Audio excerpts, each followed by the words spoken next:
अली रज़ा, तुम क्या उम्र क्या है तुम्हारी बेटा? 13 साल। 13 साल के। बेटा आप यहाँ पे थे जब बहनों को कत्ल किया गया, आपने कुछ देखा था? मैं तो सोया हुआ था।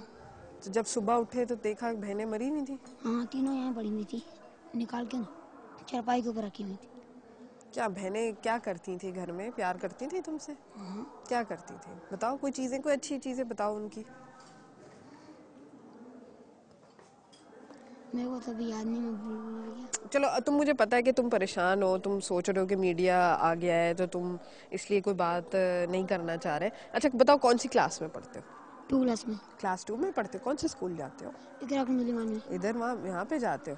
अच्छा, अम्मी आ गई अभी, खुश हो? हाँ, मम्मी तो पहले से आई, दूसरे दिन ही आ गई थी। आ गई थी। कितने दिन के लिए गई थी अम्मी? मम्मी 10 दिन के लिए गई थी। हैं? 10 दिन के लिए। 10 दिन के लिए गई थी। तो क्या बहनें लड़ती थी आपस में? हाँ, बहनें लड़ती थी आपस में। अच्छा, अब्बू से डर लगता है? मुझे हाँ। नहीं। तो फिर क्यों अब्बू के बारे में ये बात सामने आई है कि अब्बू ने ऐसे किया? तुम्हें लगता है तुम्हारे अब्बू ने ऐसे किया? अब्बू क्या करते हैं? अब्बू ने कुछ नहीं किया। घर में कौन कौन था रात में उस दिन? मैं था और अब्बू था और छोटे बहन भाई थे और वो बहन। खाला थी, वो जो खाला भी थी यहाँ पे? कौन सी खाला? एक खाला कह रही थी कि वो रात में यहाँ पे थी। नहीं, कोई भी नहीं था।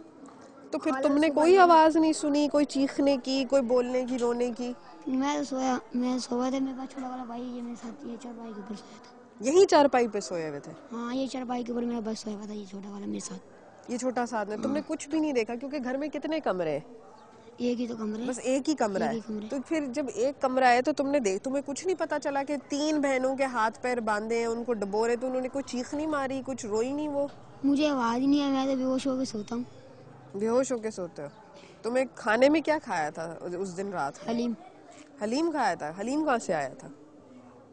ये नहीं पता, अब्बू लेके आए थे हलीम। अब्बू लेकर आए थे? अब्बू खाना वाना लेके आते हैं वैसे बाहर से? हाँ, क्या क्या लेके आते हैं?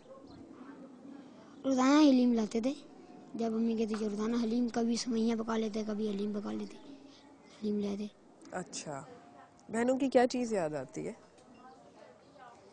मैं तो अभी भूल भूल गया उनको। इतनी जल्दी भूल गए बहनों को 2 महीने में? ऐसे कैसे हो सकता है अली रज़ा? तुम भाई हो, तुम अपनी बहनों को कैसे भूल जाओ?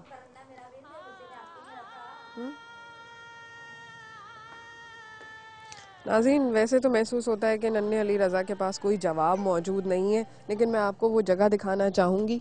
ये वही खाला है जहाँ पर ये वाक़या पेश आया, जहाँ पर इन बच्चियों को डबो दिया गया। आप देख सकते हैं कि ये वो खाला है जिसके अंदर उन बच्चियों को डबोया गया। इतना ज़्यादा गहरा नहीं है, काफ़ी हद तक शैलो कह सकते हैं आप इसको, इसमें, लेकिन इसके अंदर उन बच्चियों को डबो दिया गया। और जैसे कि अली रज़ा का कहना है कि उस दिन रात में इनके वालिद साहब ने इनको हलीम लाकर खिलाया था और उसके बाद उसको नहीं पता कि क्या हुआ। अगर आप थोड़ा सा कैमरा घुमाएं तो आप देख सकते हैं यहाँ पे कि ये चारपाई है और सिर्फ एक कमरा मौजूद है, और जिसमें बच्चे यहाँ पर रहते थे, और तकरीबन 7 बच्चे थे। एक बच्चा माँ के साथ गया हुआ था जो कि छोटा सा है, ये यहाँ पर घूम रहा है, ये माँ के साथ गया हुआ था। आसिया बीबी का ये कहना है कि वो 10 दिन के लिए पंजाब गई थी अपने रिश्तेदारों से, कि फैमिली में कोई डेथ हुई थी वहाँ पर, और जब वो उनको ये खबर मिली कि ये वाक़या रोनुमा हुआ है तो फौरी तौर पर वो वापस आई। और उनका ये कहना है कि उनको कुछ इल्म नहीं, कुछ डिटेल्स का इल्म नहीं कि कैसे ये वाक़या रोनुमा हुआ है।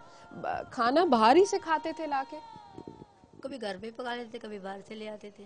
तो आप बच्चों को, इतनी बच्चियों को जो मतलब बेचारी नॉर्मल भी नहीं थी, 10 दिन के लिए आप बच्चों को छोड़ के अकेले क्यों चले गए थे? बस मजबूरी थी ना जाने की, कि मुझे इंतकाल में जाना पड़ गया, नहीं तो मैं नहीं जाती, अपने घर में रहती। बच्चे अपने साथ ले जाते? नहीं, साथ तो नहीं, इतनी दूर कैसे लेके जाती, इतना इतना किराया लगता है, आपको पता है, ऐसी बात है। मजबूरी में गई, मैं शौक से थोड़ी गई। मुझे क्या मालूम था कि ऐसा हो जाएगा बाद में। कोई पैगाम देना चाहोगी अब अपने मियाँ को? अगर वो, क्या पैगाम मैं दूंगी इसको? क्या पैगाम दूं मैं? क्या कर, जैसे क्या बोल रहे हैं? ये अफसोस हो रहा है मुझे कि क्यों ऐसा किया इसने, इसको बस इसने गलती किया है, इसको क्यों बच्चियों को मारना क्यों था, इसको सजा मिलनी चाहिए। मुझे ऐसा क्यों महसूस हो रहा है कि आसिया, आपको इतना ज़्यादा दुख नहीं है? मतलब आप अभी भी मियाँ की साइड ले रही हो, मियाँ को बचाने की कोशिश कर रही हो, आप उस चीज़ को बिल्कुल नज़रअंदाज कर रही हो कि उसने आपकी 3 फूल सी बच्चियों को जान से मार दिया, और इसी घर में मार दिया। आपके बाकी बच्चे बेचारे यहाँ पे मौजूद थे और वो इतने डरे और इतने सहमे हुए हैं कि वो कोई बात भी नहीं करने को तैयार है।